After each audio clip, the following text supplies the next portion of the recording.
back to The Deep Dive. I'm your host, and I want you to start today by just picturing a postcard. You know the one I mean? Oh, yeah. It's got that impossibly blue sky, maybe a glass of Rioja sitting there glistening in the sun.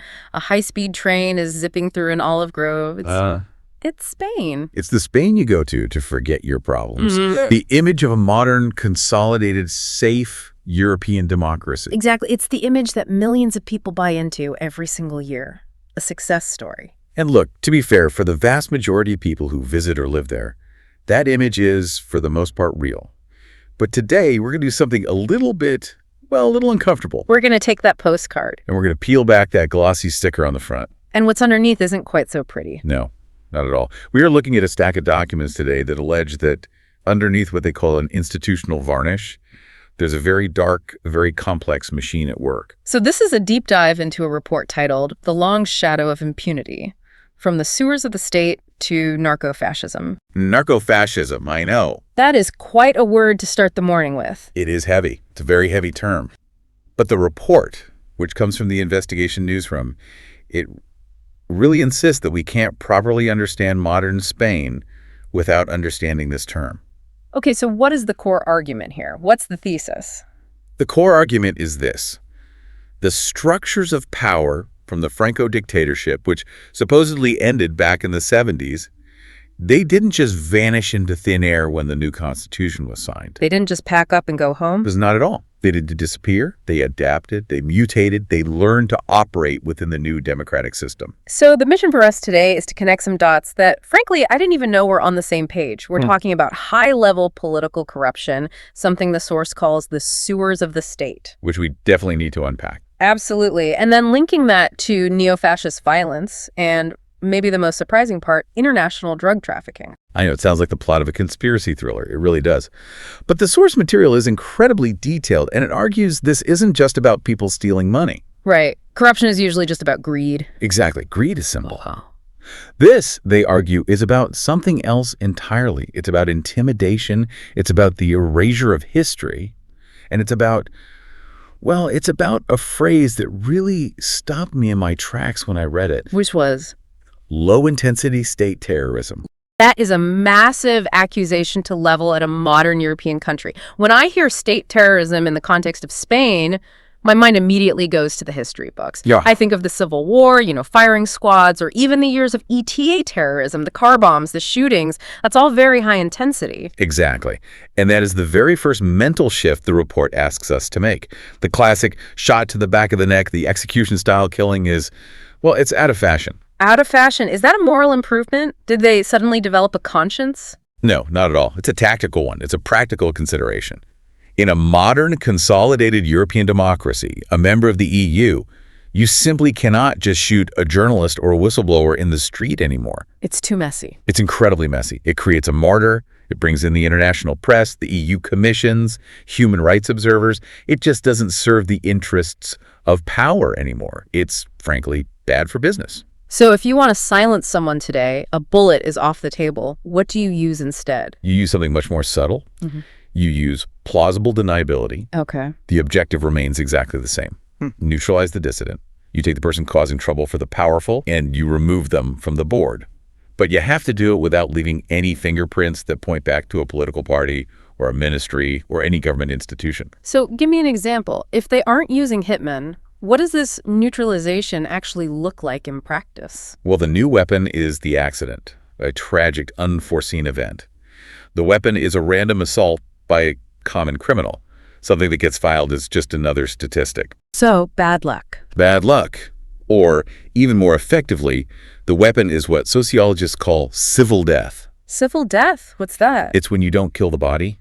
You kill the life. You destroy their world. It's relentless workplace harassment until they quit or have a breakdown. It's a hostile bureaucracy that suddenly loses all your paperwork, or it triggers endless tax audits. And lawsuits. And endless, draining lawsuits designed to ruin you financially and, just as importantly, psychologically, just grind you down until there's nothing left. It's cleaner, isn't it? If someone goes bankrupt or has a nervous breakdown, nobody blames the state. Not at all. People just say, oh, that person had some really bad luck, or they couldn't handle the pressure. Precisely. And the source provides some really harrowing, specific case studies to show how this works. I think we have to start with the Gürtel case. Okay, for our listeners who might not be Spanish political junkies, let's just set the stage here. The Gürtel case was, it was arguably the biggest corruption scandal in modern Spanish history, right? Oh, it was massive. Absolutely massive. It revolved around the Partido Popular, the PP, which is the main conservative party in Spain. For years, they were the ruling party. And this was about what? Kickbacks? Illegal financing? All of it. The works. A systemic network of bribes for public contracts. But while the news usually focuses on the politicians who got caught, this report, it focuses on the whistleblowers, the people who actually dared to pull the curtain back. And one of those people was Ana Garrido. Right, Ana Garrido. Yeah. And her story is so important because she wasn't a spy or a high-level operative. She was a functionary, a civil servant. Just a normal person doing her job? She worked in the town hall of Boadilla del Monte, a wealthy suburb of Madrid. She saw something was wrong, and she did what you're supposed to do in a democracy. She reported it. She pulled the thread. She's the one who pulled the thread that unraveled the whole network, a network that eventually brought down a prime minister. And what was her reward for this act of civic duty? Well, according to the report, her reward was a living nightmare. It started with that civil death we were talking about. Yeah. Harassment at work, being isolated, given no tasks, just made to feel completely worthless. But then it got physical. This is where it gets scary. Yes. The source highlights a specific incident that perfectly illustrates this plausible deniability concept. She was driving her car. Right. And in another vehicle, out of nowhere, starts harassing her. It gets aggressive. It tries to run her off the road. Wait, like in an action movie, someone actually tried to ram her car? Yes. Aggressive maneuvering, tailgating, swerving, trying to force her vehicle off the tarmac and into a ditch. Now, just think about that for a second. If she loses control, if she crashes and dies, what does the police report say? Tragic or traffic accident. Exactly. The driver lost control of the vehicle. Maybe she was tired. Maybe she was on her phone. Tragic, yes. Yeah. But suspicious. Not at all. No investigation into political motives. That is the new weapon. That is absolutely terrifying because it's so deniable. It could happen to anyone. And she wasn't the only one, was she? There was Jose Luis Peñas. Jose Luis Peñas. He was an ex-counselor for the same party, the PP. Yeah. He was the insider. He was the one who actually sat in the rooms with the ringleaders and recorded them. He gathered the hard audio evidence, hours of it. The smoking gun. The smoking gun. And the report says he went through a judicial and financial nightmare, which is pretty standard for these cases. They bury you in legal fees until you break. But it wasn't just financial. It was also visceral. It was physical. The source says he received death threats. Okay, that's maybe not surprising. But not just against him. The threats were against his wife and his infant child. Threatening a baby. It gets worse. There was a detail in the report that I found particularly just repulsive. Peñas was in a supermarket, just a normal day. Right. He's there with his baby, who is just a few months old, either in a stroller or he's carrying him. And an individual, someone connected to this network of intimidation, walks up to them. The person spat on them. Spat on the baby. On the father and child. Yeah. In the middle of the dairy aisle. That's not just intimidation. That's something else. That's designed to provoke you, to humiliate you. It's designed to degrade. It's a very clear message. We can touch you anywhere. You are not safe, not even buying milk. The expert analysis in the report points this out. These tactics, running cars off roads, spitting on infants, they feel like something from a different era. From a dictatorship. Or, as the text bluntly puts it, a banana republic. But this was happening in a modern European state, involving people connected to the ruling political party. And it's not just whistleblowers inside the system that are targeted, it's also the press. I was reading the section on the journalist Che McGill, and honestly, it shook me. Yes, Che McGill in Murcia. And Murcia is identified in the report as a particular stronghold for this kind of behavior, this kind of old-school caciquismo. It is. Che McGill spent years denouncing local corruption, specifically linked to the PP in that region. And again, the response wasn't a lawsuit for libel. It wasn't a sternly worded letter from a lawyer. It was iron bars. Imagine this scene. You're in your car, but you're not alone. You have your wife sitting next to you. And in the back seat, you have your young daughter. Okay. And suddenly, individuals surround the vehicle, and they start beating it with iron bars. While they are inside? While they are inside the car. Think about the sound of metal smashing glass, the dents appearing in the doors, and the screaming of your child in the back seat. They didn't drag him out of the car and shoot him. No.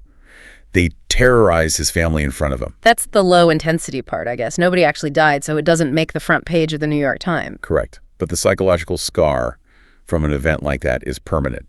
And it was severe enough that Reporters Without Borders had to intervene. They issued a statement. The source argues that this single incident shattered the carefully cultivated image of Spain as a safe, democratic environment for journalism.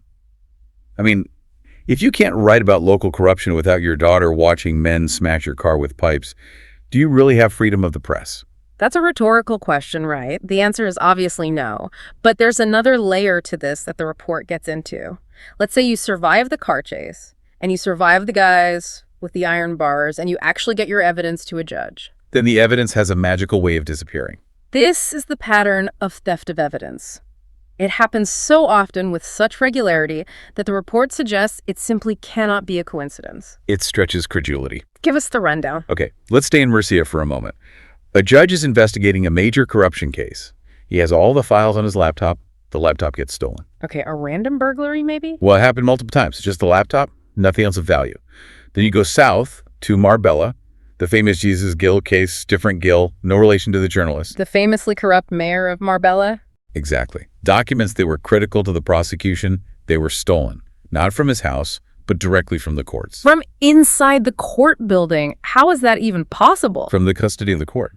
And the most tragic part of that story is that the official who was blamed for the loss of those documents later committed suicide. Yeah. The pressure was just too much for him. It's incredible. It's like a magic trick. And for my next act, I will make the indictment vanish. And it keeps happening.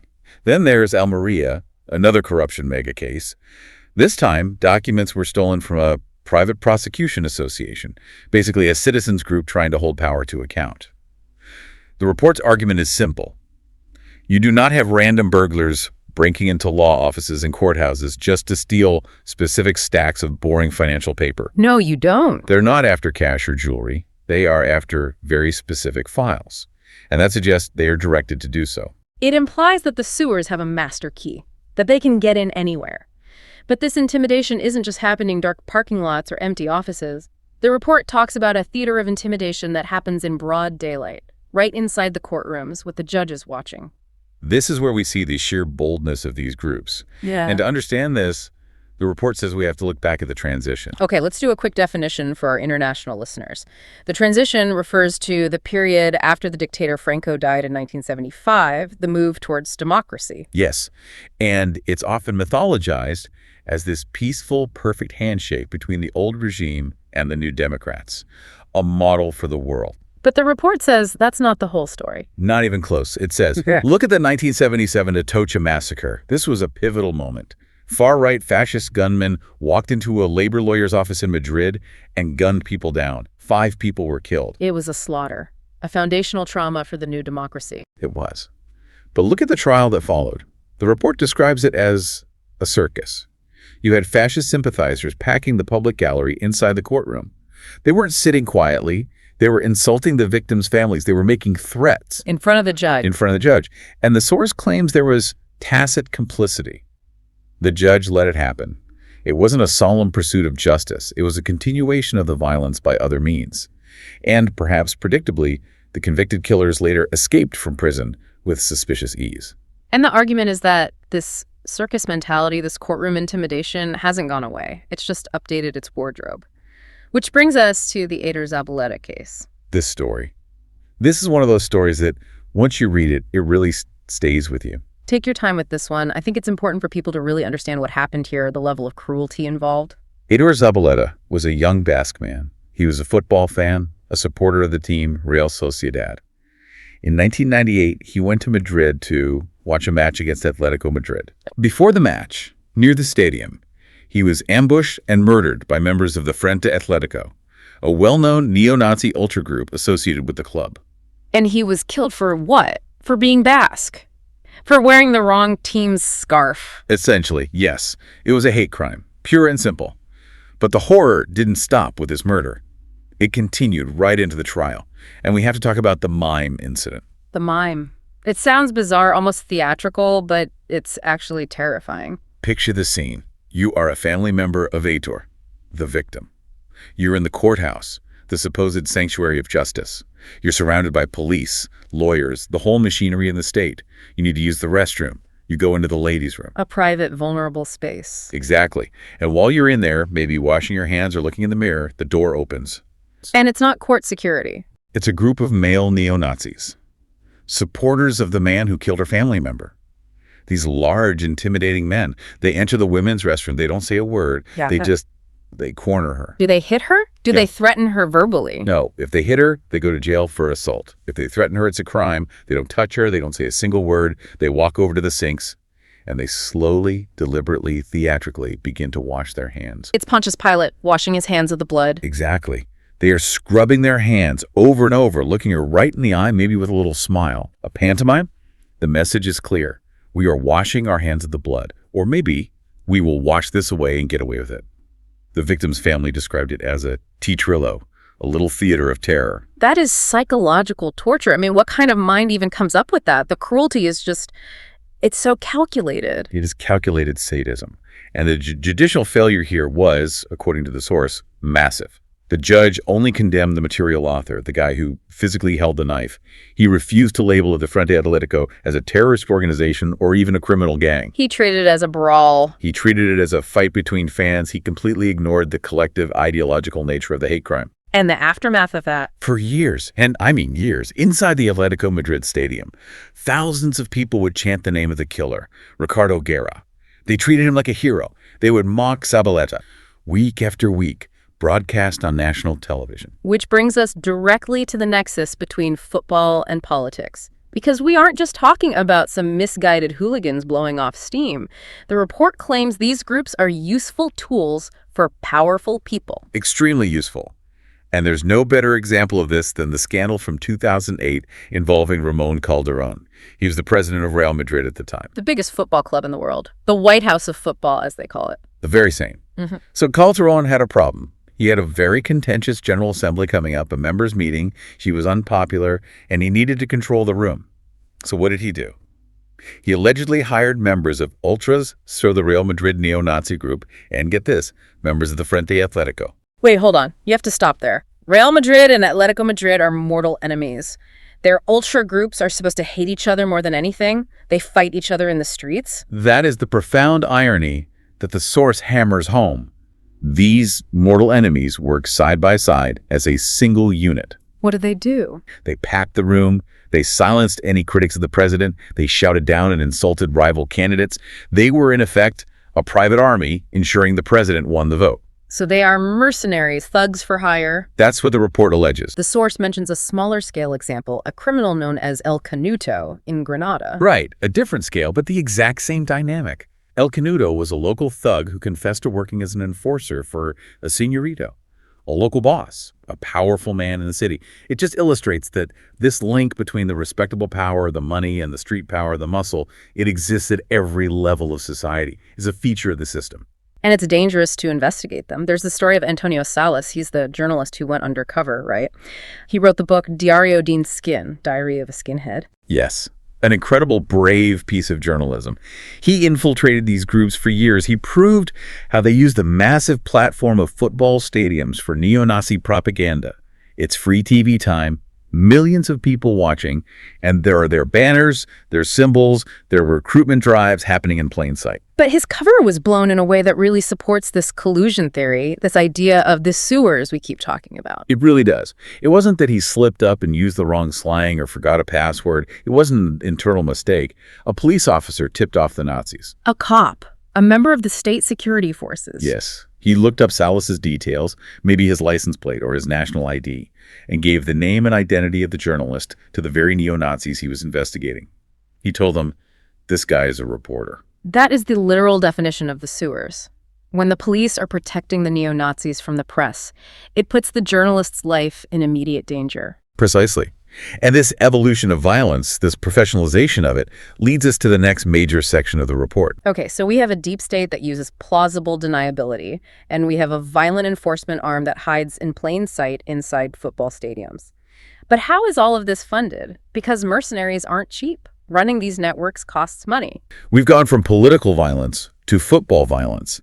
But now the source claims it has mutated again into something even more dangerous. Narco-fascism. Narco-fascism. Okay, you have to break this down for me. Because usually when I think of fascists, I think of their public image, right? Order, purity, clean up the streets from drugs and degeneracy. Drug dealing seems like the polar opposite of that. And the report brings in the heavy artillery here to make its case. Roberto Saviano. Author of Gomorrah, the man who knows more about the Italian mafia than anyone alive. The very same. The man who lives under 24-hour police protection because of what he knows. And Saviano has been shouting this from the rooftops for years. He claims there is a tacit pact in Spain. A pact between who? The Spanish government and the mafia? A pact between the Italian mafias, the Camorra from Naples, the Ndrangheta from Calabria, and elements within the Spanish state apparatus. The theory is that Spain acts as a sanctuary. A safe haven. Exactly. The Italians run the cocaine distribution for all of Europe through Spanish ports like Algeciras and Valencia. They then launder the massive, unimaginable profits in Spanish real estate, hotels, restaurants, the whole tourism sector. So Spain becomes the washing machine for the mob. The washing machine and the logistical hub. And what is the condition of this pact, according to Saviano? One simple rule: no social alarm. What does that mean? No social alarm. It means you can traffic your drugs, you can launder your billions, but no blood crimes in public. No bodies hanging from bridges like in Mexico. No car bombs like in Palermo in the 90s. Keep it quiet, keep it peaceful. Don't scare the tourists, and the state will look the other way. So where do the Spanish neo-Nazis fit into this ecosystem? Are they just the bouncers for the Italian mobsters? The source argues that Spanish neo-Nazis have pivoted. They looked around and realized there was no real money in just hating people and selling fanzines. The real money is in the white powder. So they have become the low-level narcos, the local distributors, and the enforcers for this larger international ecosystem. And the report has a name for them: narco-patriots. Narco-patriots. It's a brilliant, biting term, isn't it? They wrap themselves in the Spanish flag, they shout about saving the country from moral degradation, and then they go sell cocaine to kids in the very neighborhoods they claim to be protecting. The hypocrisy is stunning. Can we name names? Or at least the examples given in the report? Oh, the report gives a whole roll call. Remember the killer of Aitor Zabaleta, Ricardo Guerra? The guy from the Frente Atletico? The stadium hero? After he got out of prison for murder, what did he do? Was he a reformed man? No. He was caught with large quantities of hashish. He wasn't studying political theory. He was moving product. Okay. Then you have Vicente Estrich, a well-known leader of the Yomas Ultras in Valencia, directly linked to drug trafficking operations. You have Manuel Herrera, the Betis Ultra, who became famous online for assaulting a man in a bar in Bilbao. What about him? Behind the scenes, he was reportedly hired out as a debt collector and a hitman, a sicario for the mafias. It's a terrifying convergence. You have the ideological violence and organization of fascism merging with the limitless financial power of the drug cartels. And it creates a toxic brew in places like Almeria.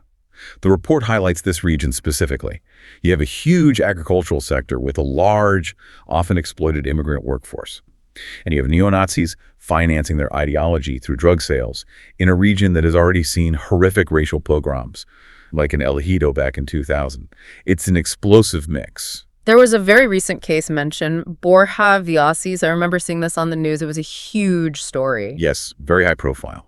He was the brother of a famous politician, Begoña Villasis, who was the deputy mayor of Madrid. He was murdered in broad daylight in a drive-by shooting. And who was he meeting with? Other members of neo-Nazi gangs. And the dispute, what was it over?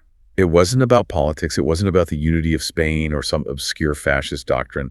The police investigation points to one thing: a cocaine deal gone wrong, a drug debt. It really paints a grim picture of a criminal underground that has completely merged with the political far right. But the report argues that this impunity, this ability to get away with murder and drug dealing, isn't just about what's happening now. It's built on a foundation of lies about the past. Yes, exactly. We cannot understand the present without looking at the erasure of history. The source uses a great metaphor. If the foundation of your house is crooked, the walls will never be straight. And the argument is that current impunity is possible because the country never truly reckoned with its past. It never had its Nuremberg. The report calls it the lie as state policy. And this goes back to the master of the lie himself, Franco. He was a master manipulator of narrative, and it started from the very beginning of the Civil War. Look at the Badajoz massacre. This was early in the war, right? August 1936. Very early. The fascist forces, led by General Yagüi, took the city of Badajoz. They herded thousands of people as civilians, captured Republican militia into the city's bull ring, and they machine-gunned them over several days.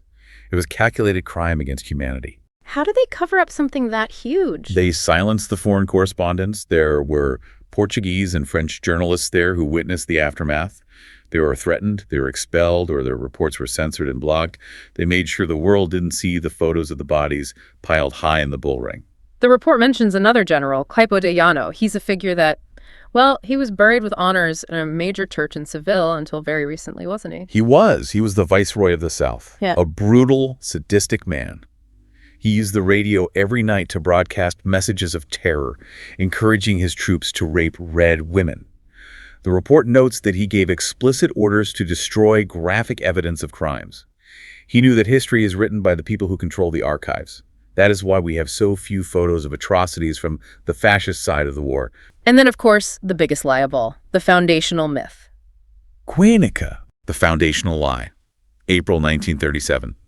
The Nazi Condor Legion, Hitler's Air Force, flies over a defenseless Basque market town. They drop incendiary bombs. They machine gun civilians in the streets. They reduce the town to ash and rubble. Picasso paints his masterpiece about it. The whole world knows the Nazis did it. Except in Spain. Except in Spain. For 40 years, what did Franco's regime say? The Reds burned the city. The Reds burned their own city to slander our glorious movement. Which makes absolutely no sense. Why would they do that? It doesn't have to make sense. It just has to be the official truth. It has to be the law. For 40 years, that was what was written in the textbooks. You could go to jail for saying the Nazis bombed Guernica. They maintained that lie without blinking until the dictator died. The report also deconstructs the myth of the Alcázar of Toledo. I remember hearing about this in school history class, even outside of Spain. The story of the heroic resistance, the brave General Moscardo. It's the central myth of Franco's heroism, the brave garrison of nationalists holding out against the Red Hordes. And the centerpiece of the myth is that phone call. Right. The Republicans call Moscardo and say, "We have your son, Louis. Surrender the fortress or we shoot him." And Moscardo gets his son on the line and tells him, "Commend your soul to God and die like a hero for Spain." Very dramatic, very Spartan, the ultimate sacrifice. And, according to the source, a heavily manipulated fable. The reality was far uglier. The report states that Moscardo was holding hundreds of Republican women and children as hostages inside the fortress. Wait, he had hostages? Civilians? Human shields. He kept them in the basement of the Alcázar, specifically to prevent the Republicans from bombing the building into submission. So the great hero of the resistance was actually hiding behind women and children. According to the source, yes. But the narrative of his stoic heroism was sold so effectively that it became the official truth for generations. The timelines don't match up, the witnesses contradict each other, but it didn't matter if it was true. It worked. It created a martyr figure. It created a myth that justified all the brutality. But here is where it gets really, really interesting for me. A piece of history I had never heard before. The Arab-Israeli flip-flop. This is a deep cut of history that was actively and successfully erased because it became politically inconvenient. Walk us through it. What happened? Okay, so the time frame is between 1948 and 1953. The state of Israel is being born. And Franco, the fascist dictator of Spain, decides to actively help the Arab countries in their war against the nascent state of Israel. He sent help. How? He sent phalangists, Spanish fascists, to fight as volunteers. And even more significantly, he sent airplanes. Nazi-designed planes that Spain had bought or built under license. He sent them to help the Egyptian Air Force bomb the Israelis. He was convinced the Jews couldn't win. He was betting on the Arab coalition. So, Franco, the man who later styled himself as the Sentinel of the West and a defender of Christendom, was fighting against the creation of Israel. Actively fighting against it. Yeah. But then came the Cold War. In 1953, Franco signed the Pax of Madrid with the United States. He needed American money. He needed to align with the West against the Soviet Union. And suddenly, his support for the Arabs was a huge liability. So what happened to that piece of history? They just deleted it. Poof, gone, vanished from the history books. And not only did they erase it, the regime went on the offensive and reinvented Franco as a savior of Jews during the Holocaust. Right, he was an anti-Semite and a fascist. Absolutely. We all know Franco was an ally of Hitler. He allowed the Blue Division to go fight for the Nazis in Russia. But after World War II, the Nazis lose. Franco was an international pariah. He's isolated. They created this narrative that he had secretly helped thousands of Sephardic Jews escape the Nazis. This is despite the well-documented fact that he allowed the Gestapo to operate freely in Spain to hunt down Jews and other refugees during the war. That is a complete 180-degree turn. It's breathtakingly cynical. It was a massive exaggeration of the independent actions of a few brave Spanish diplomats who acted on their own, often against orders from Madrid. But Franco took all the credit. He went from being a collaborating anti-Semite to a friend of the Jewish people in just a few years because it was politically convenient. It's incredible how malleable the truth is when you control all the newspapers, all the archives, and all the history books. And that malleability, that disregard for reality, continues into the realm of the irrational. We have to talk about the esotericism section of this report, because fascism in Spain wasn't just brutal, it was also profoundly weird. Laughs.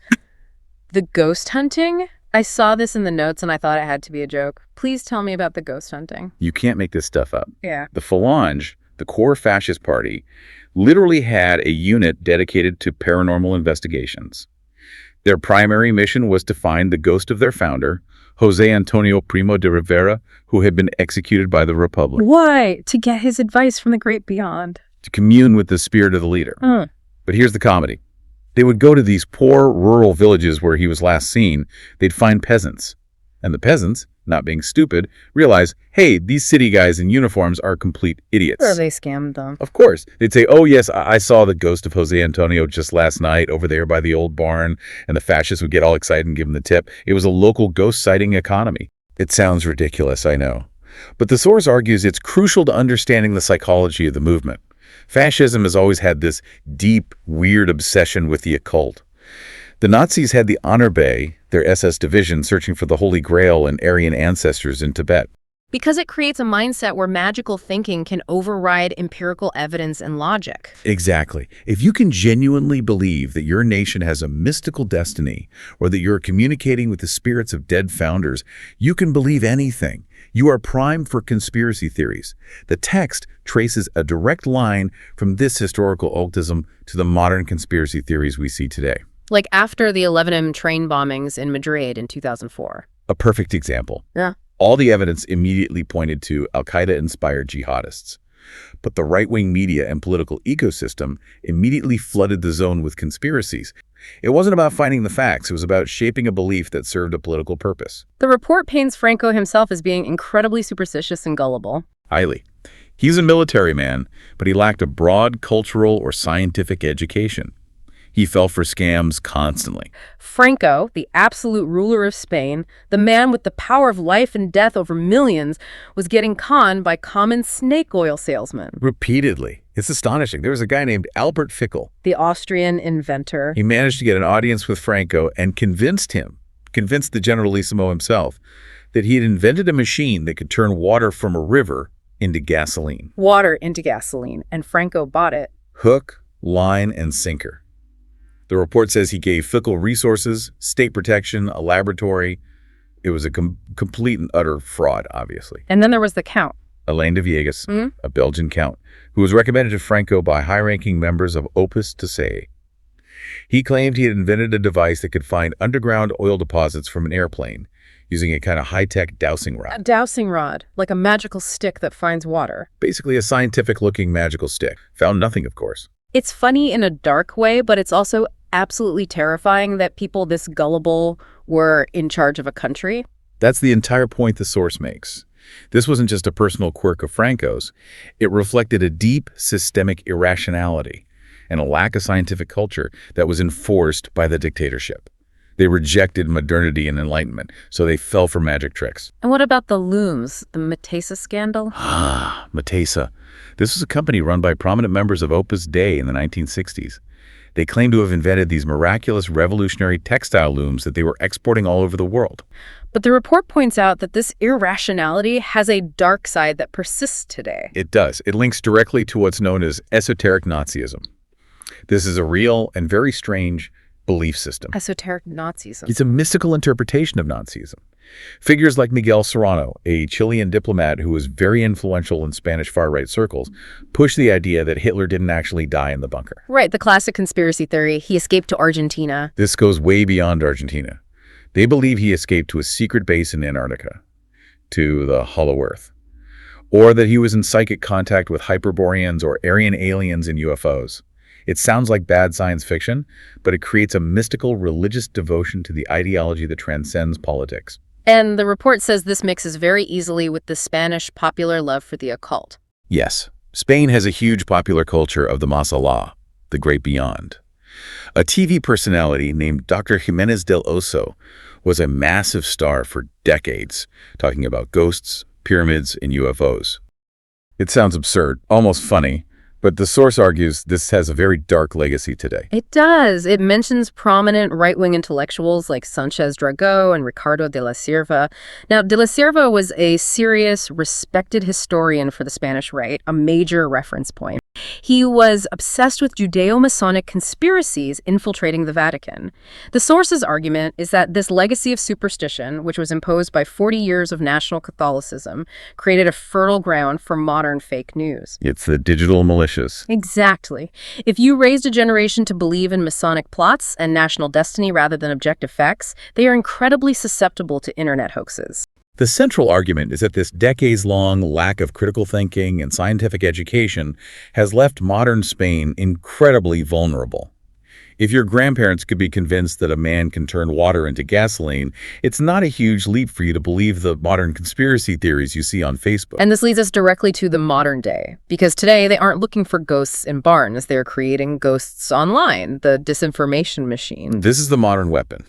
This is where the battle is fought now. The source claims that the far-right party Vox has an army, not of soldiers with guns, but of digital profiles. It estimates around 400,000 online activists and trolls. 400,000? That's not a group chat. That is a digital battalion. It is. And they are disciplined. They're organized. They swarm anyone who criticizes them. The report mentions figures like Alvis Perez. He's the influencer who just got elected to the European Parliament, right? Yeah. By running a campaign almost exclusively on social media. Yes. And how did he build his career? Did he pass legislation? Did he run a city? Did he write thoughtful essays? No. He rose to power specifically by spreading hoaxes and disinformation against left-wing politicians and immigrants, primarily on Telegram and Twitter. He monetized the lie. It's the weaponization of the internet. But there's a strategy behind it, a conscious one. The report introduces a term I'd never heard, the Protocol of New Orleans. This is crucial for our listeners to understand because it explains so much of what we see in politics today, not just in Spain. What is it? It's a strategy that was promoted by David Duke. The American white supremacist, the former Grand Wizard of the KKK. The very same. He realized in the 80s and 90s that the white hoods, the burning crosses, the overt racial slurs, it was bad branding. It was scaring normal middle-class people away. So the protocol is simple. You change the packaging. How do you do that? You put on a suit and tie, get a nice haircut, you speak calmly and politely. You don't say racial superiority. You say, we must defend our unique culture and heritage. You don't say, kick them all out. You say, we need a rational discussion about strict border enforcement. You use polite, nonviolent, reasonable-sounding language in public. You whitewash the hate. You whitewash the hate, exactly. You make it palatable for the mainstream. You make it sound like common sense. But the intent, the desire to exclude, to dominate, to remove, remains exactly the same in private.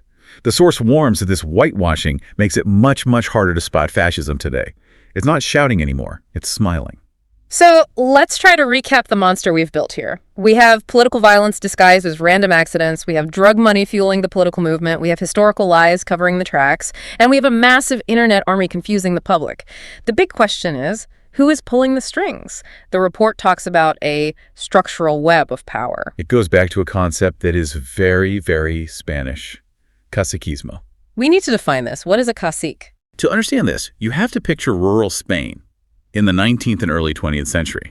Cacique was the local boss. He was usually the biggest landowner in the area, but he was also the one who appointed the mayor, he owned the local judge, he told the police chief of the Guardia Civil what to do, and he was probably the bank manager too. Total, absolute control. Feudalism, basically. It was semi-feudal. If you crossed the cacique, you didn't just lose an election, you starved. Your family starved. You couldn't get a loan, you couldn't get a job. The core argument of the report is that this feudal lord mindset, this network of personal power, never truly died. The caciques were absorbed into the Franco dictatorship, and then their networks and their children flowed right into the new democracy. And today, the report identifies 3 main pillars of this modern reactionary power structure. Let's go through them. Pillar number 1, ultra-Catholic sects. Specifically, the report focuses on Opus Dei and a secret society called El Yunque. El Yunque, that means the anvil. That sounds ominous. It is. It's a secret organization that is dedicated to infiltrating power structures to impose a radical religious agenda. But let's look at Opus Dei, which is much more mainstream and powerful. The report dropped a statistic here that absolutely blew my mind. The one about the judiciary? Yes. It quotes a judge, Santiago Vidal, who estimated that 1/3 of the Spanish judiciary belongs to or is heavily influenced by Opus Dei. 1/3. 33% of all judges, that is. That's massive. If that number is even close to accurate, it is a staggering concentration of ideological influence. The judiciary is supposed to be the neutral arbiter, but if 1/3 of the judges answer to a conservative religious hierarchy, how can you expect impartial rulings on issues like abortion or gay rights, or on investigations into the church itself? And the report explicitly accuses them of blocking those investigations, right? Yes. Specifically, blocking comprehensive audits into pederasty and child abuse within the church. The source alleges that they use their influence to protect their own. Okay, so that's pillar one. Pillar two is the cloacas, the state sewers. This is the lineage of state terrorism we discussed earlier. The source traces a direct, unbroken line. In the late 70s, you had right-wing death squads. In the 80s and 90s, under the socialist government of Felipe Gonzalez, you had the GAL state-sponsored death squads against the terrorist group ETA. And today? What does it look like today? Today, you have what's known as the Patriotic Police. This was a massive scandal under the recent PP government of Mariano Rajoy. A cabal of high-ranking police officers who weren't fighting crime. They were fabricating evidence against political enemies. Like the fake Swiss bank accounts they made up for Catalan pro-independence leaders? Exactly. Or the fake PISA report they invented to smear the leaders of the left-wing party Podemos. It's about creating fake documents, leaking them to friendly media outlets, and destroying a person's reputation right before an election. It is using the police as a private political hit squad. And the key point, which we keep coming back to, is impunity. They operate with total impunity because they are protected by that third and final pillar, the judiciary. The judiciary is described by the source as the ultimate fortress of this old guard. It is seen as highly politicized and deeply conservative. The renewal of the main judicial governing body, the CGPJ, was blocked for years by the right wing. Why? To maintain their majority of conservative appointed judges. And the source cites the persecution of any judges who dare to break the silence. The most famous international example is Judge Baltasar Garzón. Baltasar Garzón. For a time, he was a global rock star judge. The man who went after the Chilean dictator Pinochet. He went after the drug lords in Galicia. He was a hero of human rights. Until he looked at Spain's own history. Exactly. The moment he tried to open an investigation into the crimes of the Franco regime. The moment he tried to help families open the mass graves to find the 100,000 people who were still missing, the system crushed him. He was suspended. He was put on trial for prevarication. The message was clear. Loud and clear. You can investigate dictators in Chile. You can investigate drug lords in Colombia. But you do not touch the pact of silence that protects the legacy of Francoism. There is one final layer to the structural web that the report highlights, and it's a cultural one. It's about the moral contradictions regarding sexual violence. This is where the modern culture war comes in. The far right in Spain is aggressively anti-feminist. They claim that gender violence laws discriminate against men. They attack LGBTI rights. They position themselves as the defenders of the traditional family. But the source points out a massive, glaring double standard. A huge one. They will protect their own predators at all costs. When the sexual aggressor is a good Spanish boy, suddenly everything becomes complicated. We saw this with the infamous La Manada, the Wolfpack case. The gang rape in Pamplona. The initial reaction from many of these sectors was to blame the victim. What was she doing out late? She's drinking. Or look at the case of Nevenka Fernandez, the counselor who accused her mayor of sexual harassment years ago. She won in court, but she was so vilified by her community that she had to leave the country. But if the attacker is an immigrant, then they suddenly become the biggest feminists in the world. Then it's all protect our women from the invaders.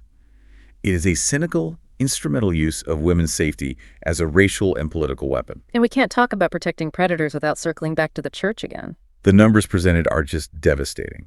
A recent report by the Defensor del Pueblo, the official national ombudsman, estimated that there have been around 440,000 victims of sexual abuse within the sphere of the Catholic Church in Spain over the decades.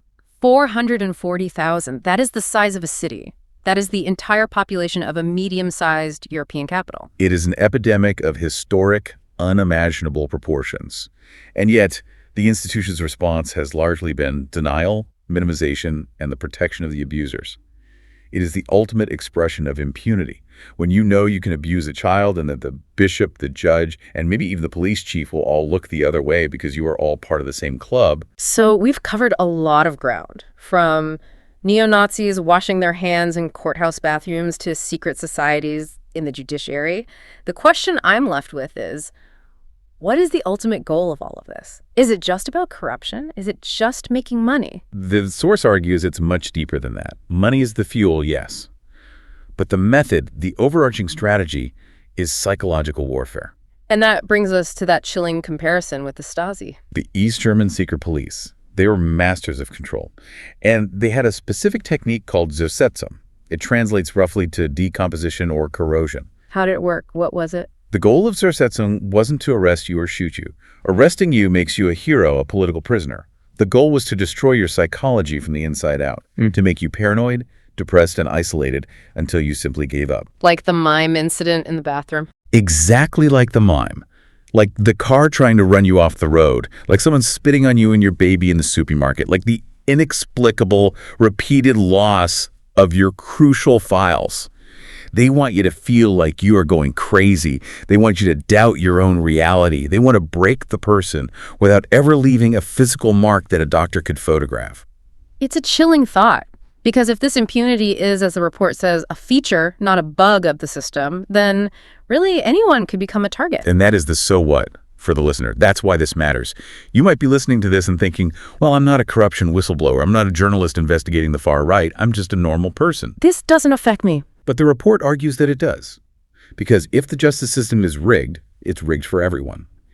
If you have a property dispute with your neighbor, and that neighbor happens to know a cacique, you lose. If you get into a car accident with someone connected to the sewers, guess who the police report will favor? If rights are not universal and guaranteed for all, then they are just privileges handed out to friends of the regime. It definitely makes you look at that postcard of the sunny beach a little differently. It should. It challenges all of us to look beyond the institutional varnish, to see the machinery that's humming quietly, just underneath the surface. The report ends with a final, provocative thought about that protocol of New Orleans we discussed. The polite, smiling face of hate. It does, and I think that is the question we should leave our listeners with today. We live in an age of influencers, memes, and well-dressed, media-savvy politicians. We're all trained to spot the angry skinhead with the baseball bat. But have we learned to spot fascism when it wears a bespoke suit? When it stops shouting and starts smiling? Or are we unknowingly inviting the sewers right into our own social media feeds, clicking like on the very thing that, given the chance, might want to destroy us? A disturbing, but I think a very necessary question for our time. That is going to be it for this deep dive. A heavy one, I know, but a really important one. We'll see you next time.